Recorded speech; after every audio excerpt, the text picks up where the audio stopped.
حضرت طارق بن عبداللہ رضی اللہ تعالیٰ عنہ فرماتے کلمہ پڑھنے سے پہلے ایک دفعہ ہمارا سارا قبیلہ تجارت کے لیے نکلا تھا، اور اس وقت منظر یہ ہوتا تھا کہ ہم اپنی عورتوں کو بھی ساتھ لے جاتے تھے۔ 6 مہینے سفر کرنا ہوتا تھا، اونٹ گھوڑے ہم بیچا کرتے تھے، عورتیں بھی ساتھ رہتی، کھاتے بھی پکاتے بھی۔ کہتے ایک سفر سے ہم واپس آ رہے تھے تو مدینے کے باہر صحرا میں ہم نے پڑاؤ کیا، اکیلے رسول پاک صلی اللہ علیہ وسلم، کہتے ہیں نبی پاک تنہا اکیلے۔ حضور نہ سیر کرتے کرتے ہمارے قافلے کے پاس سے گزرے، خیمے لگے تھے، پڑاؤ کیا، محبوب تشریف لے آئے۔ کہتے ہیں حضور سید عالم صلی اللہ تعالی وسلم تشریف لائے، کوئی قبیلے میں سے قافلے میں سے حضور کو جانتا نہیں تھا۔ ایک سرخ رنگ کا اونٹ تھا ہمارے سردار کا جو بکنے سے رہ گیا تھا، بڑا خوبصورت۔ کہتے ہیں نبی پاک کو پسند آ گیا۔ حضور پوچھنے لگے تم کون ہو؟ کہا جی مسافر ہے۔ کہاں سے آئے ہو؟ فلاں جگہ سے آئے ہیں۔ کس لیے آئے ہو؟ ہم تجارت کی غرض سے نکلے۔ اونٹ بیچو گے؟ بیچنا ہے۔ کتنے کا سودا طے ہوا؟ اس نے کہا اتنے لینے، حضور نے کہا اتنے دینے، بات طے ہو گئی۔ کہتے ہیں لگام حضور نے پکڑی اور فرمانے لگے وہ سامنے میرا شہر ہے جس کا نام مدینہ، وہ میرا شہر ہے، میں ابھی مدینے جاتا ہوں، اپنے غلام کو بیچتا ہوں اور تمہیں آ کے نہ قیمت دے جاتا ہے۔ محبوب گھوڑے کی لگام تھا، اونٹ کی لگام تھا، میں نکیل تھا، میں اونٹ تھا سرخ رنگ کا۔ حضور لے کے جب نکلے نا، تھوڑا سا چند قدم آگے گئے تو ان میں سے ایک شخص بولا، کہنے لگا سردار آپ سیانے لوگ ہیں، سمجھدار ہے، اس شخص کا نام پوچھا آپ نے؟ قبیلہ پوچھا ہے؟ ایڈریس کا پتہ ہے؟ پتہ ہے کہاں رہتا ہے؟ اتنا قیمتی اونٹ دے دیا۔ وہ سردار بھی کہنے لگا، سارے کہنے لگے یار ان کی باتوں میں اتنی لذت تھی، ان کے گفتار و رفتار اتنی باوقار تھی، مزیدار تھی کہ ہوش ہی کوئی نہیں رہا۔ بھئی ہم پرانے تاجر ہیں، کبھی اس طرح کا سودا کیا ہی نہیں جس طرح کا آج ہو گیا۔ اوہو واقعی کچھ نہیں یاد رہا، کوئی سمجھ نہیں آئی۔ وہ ابھی نظر آ رہے، ایک آدمی دوڑ کے جاؤ، دوڑ کے اور جا کر کے نا ان سے کہو، بڑی جائز بات ہے، وہ ناراض بھی نہیں ہوں گے۔ ان سے ایک شخص کہو کہ بھئی اونٹ دے جاؤ، پیسے لے آنا اور اپنا مال لے جانا، دوڑ کے جاؤ۔ ایک شخص دوڑنے لگا تو سردار کی بیوی خیمے کے اندر تھی، پردے کے پیچھے سے بولی، کہنے لگی خبردار کوئی پیچھے نہ جائے، اگر پیسے مل گئے تو ٹھیک ہے، نہ ملے تو میں دے دوں، کوئی پیچھے نہ، کوئی نہ جائے پیچھے۔ سردار کہنے لگا تو جانتی ہے؟ کہنے لگی نہیں۔ کہا گارنٹی کیوں دے رہی ہے؟ تو کہنے لگی تم نے ان کا چہرہ نہیں دیکھا؟ تم تو سودے کر رہے تھے، میں پردے کے پیچھے سے دیکھ رہی تھی۔ پیر مہر علی شاہ صاحب کو کسی نے کہا تھا نبی پاک کا حلیہ بیان کرے، بتائے حضور کے کان مبارک کیسے تھے، آنکھیں کیسی تھی، ناک مبارک کیسی تھی، بینی مبارک کیسی تھی۔ تو پیر مہر علی شاہ صاحب کہنے لگے کوئی مثل نہیں ڈھولن دی، کہنے لگے مجھ سے نہیں بیان ہوتا حضور کا حلیہ، کوئی مثل نہیں ڈھولن دی، تو چپ کر مہر علی، ایتھے جا نہیں بولن دی، بس کر، تو بیان کر سکتا ہے؟ اتنی طاقت اعلیٰ حضرت نے کہا لم یاتی نذیر کپی ناظرن مثلے تو نشد، پیدا جانا۔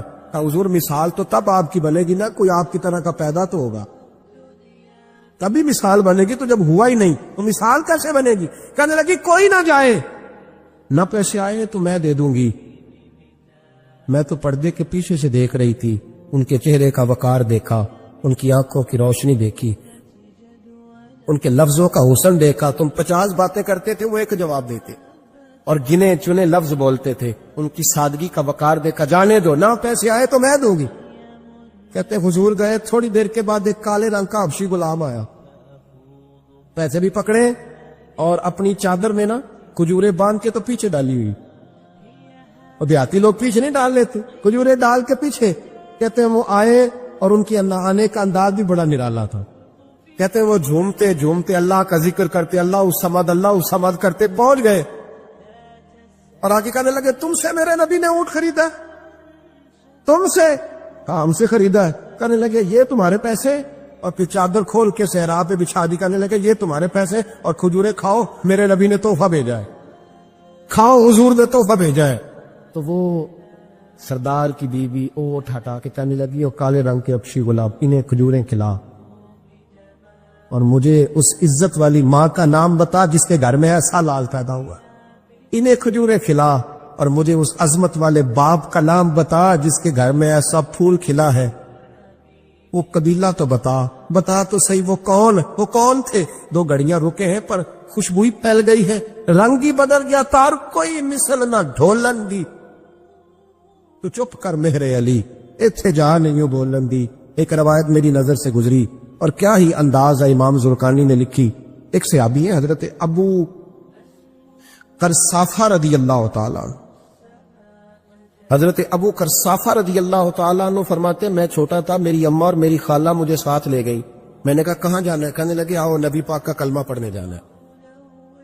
پڑھیے درود شریف صلی اللہ، سارے پڑھیے، پھر پڑھیے ایک دفعہ صلی اللہ تعالی علیہ۔ حضور کا ذکر ہو تو فوراً درود پڑھنا چاہیے۔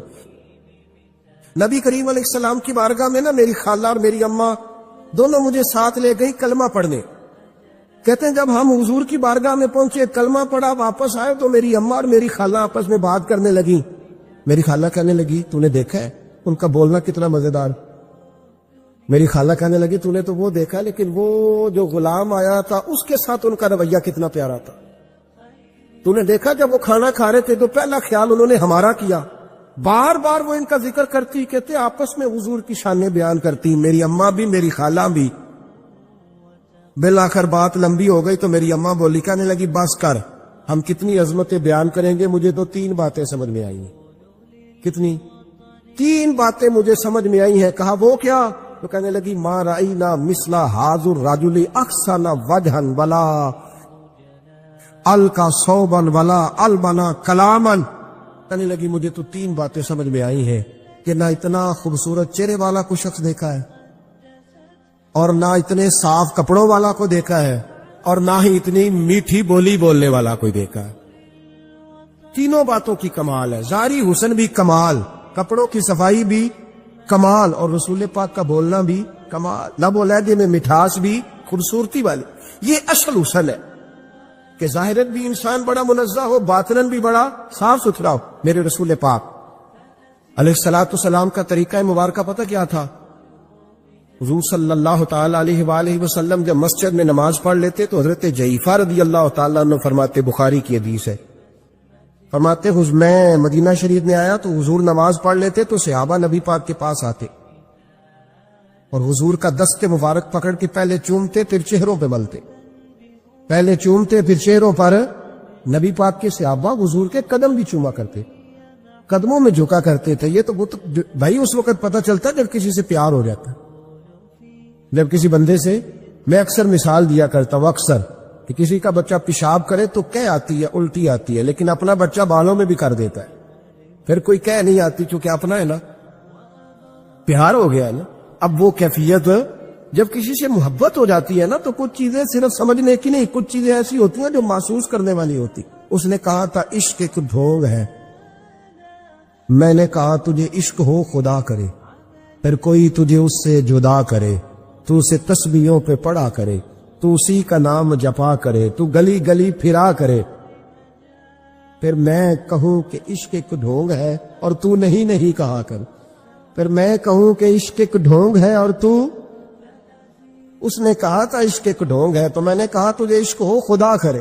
بھائی یاد رکھو جب انسان کو محبت ہوتی ہے تو پھر اس کے انداز بدل جاتے ہیں، اس کے طور طریقے تبدیل ہو جاتے ہیں۔ وہ میں اکثر ایک بات کہا کرتا ہوں، میں کہتا ہوں بچہ باہر سے برگر کھا کے آ جاتا ہے رات، اماں کہتی بیٹے روٹی کھا لو، کہنا دوسرا گوبھی پکائی میں نہیں کھانی، حالانکہ برگر کھا آیا ہے، دور سے کھا آیا ہے، تو اماں اس کو کہتی ہے پھر میں سوئیاں نہ بنا دوں تھوڑی سی اپنے بیٹے کو، فٹافٹ چاول نہ تجھے ابال دوں، ساتھ میں باریک دال بنا دیتی، کہتا نہیں میری مرضی کا پکاتے ہی نہیں، میں نے نہیں کھا۔ ایسے اب ابا جو ہے نا، ابا وہ اماں کو سمجھا رہا، کہتا چھڈ پرا، بھوک لگے گی تھی آپ ہی کھا لے گا، سنا ایڈی ٹینشن ہے ایویں پہ تینوں ستاندا ہے۔ اماں کیا کہتی ہے؟ کہتی نہیں مجھے نیند نہیں کہ کھائے گا تو سکون آئے گا۔ اب اس کو آپ لاکھوں دلیلیں دیں کہ سیانا بیان ہے، بچہ نہیں ہے، 22 سال کا ہے، 24 سال کا، چھوڑ تو کیا کر رہی ہے، لیکن اماں کو کوئی سمجھا سکتا؟ کیوں نہیں سمجھا سکتا کہ اسے اپنے بیٹے سے پیار بڑھا، وہ کیا کرے، وہ مجبور ہے، اس کے دل کی کیفیت اس طرح کی ہے کہ کوئی دنیا کی طاقت اسے سمجھا سکتی، سوال ہی نہیں پیدا ہوتا کوئی اسے سمجھا سکے، یہ ممکن کیسے ہو، کیسے سکتا ہے؟ یہ محبت ہے میرے رسول پاک علیہ السلام کے صحابی حضرت جعفہ فرماتے میں حضور کی بارگاہ میں آیا تو صحابہ کیا کرتے، نبی پاک کا دست مبارک پکڑتے، پہلے چومتے پھر چہرے پہ ملتے. بخاری ہے. فرماتے میں نے کہا یہ کیا کر رہے ہیں؟ پھر اچانک میرا بھی دل کیا ذرا کر کے تو دیکھو. وہ چیزیں چکھنے پہ پتہ لگتا ہے کتنی مزیدار ہے. کہتے میں بھی قریب گیا، حضور کے دست مبارک میں نے ہاتھ ڈالا. فرماتے ہاتھ پکڑا ہی تھا کہ نبی پاک کا ہاتھ برف سے بھی زیادہ ٹھنڈا. فرماتے پھر میں نے پکڑ کے چہرے پہ ملا تو کستوری سے زیادہ خوشبو آ رہی تھی دست مبارک. فرماتے اب میرا چھوڑنے کو دل ہی نہیں کر رہا، اب میری طبیعت نہیں مان رہی تھی. میرے نبی کریم علیہ السلام اللہ کی دلیل ہے. ہر پاکیزگی، ہر حسن، ہر کیف اللہ نے اپنے رسول کو عطا فرمایا. دنیا کی جتنی غلاظتیں تھیں جب کوئی حضور کے قریب جاتا تھا تو ساری غلاظتیں دور ہو جاتی. کما ارسلنا فیکم رسولا منکم یتلو علیکم آیاتنا ویزکیکم.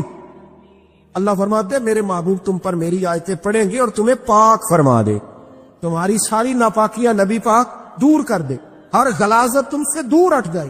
ایک صحابی ہے حضرت شیبہ بن عثمان رضی اللہ تعالی عنہ، وہ کہتے ہیں میرے والد کو اور میرے چچا کو مسلمانوں نے احد میں قتل کر دیا تھا. میرے دل میں بڑا غصہ تھا، بڑا جلال تھا کہ کبھی مجھے موقع ملے تو میں بدلہ لوں گا.